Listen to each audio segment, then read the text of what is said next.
Everyone, good afternoon. Once again guys, andito naman ako gumawa ako ng reels na bawat araw-araw kailangan ang reels guys para may point tayo.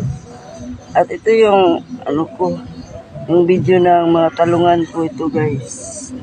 Maliit pa yung mga talong, nandun yung isa. Yan, mga maliit pa yan guys.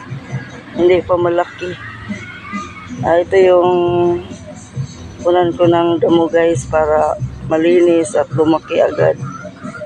Hanggang dito na, mag-standby muna kayo guys kasi magbunday ako.